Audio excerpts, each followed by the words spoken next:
Kapatid, ang Diyos may mga plano para sa atin na magdadala ng kapayapaan at pag-asa, hindi kapahamakan. Ito ay isang paalala na ang Diyos may kontrol sa ating buhay at may mga mabuting plano para sa atin.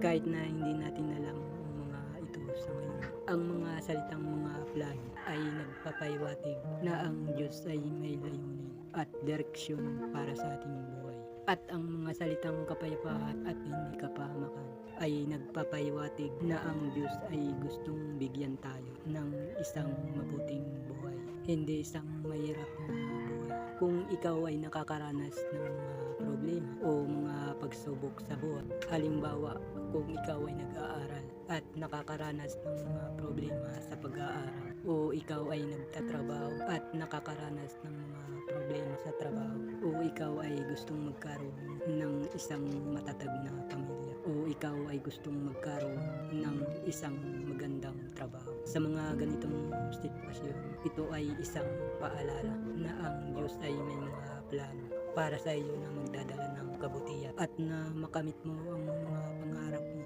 kung magtiwala ka sa Kanya. Sabi sa Jeremiah chapter 29 verse 11, "Ako lamang ang nakakaalam ng mga panukalang inihahanda ko para sa ikabubuti ninyo at para dulutan kayo ng pag-asa sa hinarap." Kaya kapatid, huwag kang sumuko sa mga pangarap mo. Kahit na anong mga pagsubok ang dumating, magtiwala ka sa Diyos at umasa sa Kanya. At huwag kang matakot na gumawa ng mga hakbang upang makamit ang mga pangarap mo. Ang Diyos ay nasa tabi mo sa bawat hakbang mo. Kaya lakasan mo ang loob mo at manalangin ka at humingi ng tulong at gabay. Huwag kang kalikutan na magpasalamat sa Kanya sa mga biyaya at pagpapala na ibinigay niya sa iyo. Sa halip mag-focus sa pagpapasalamat sa Diyos. Amen.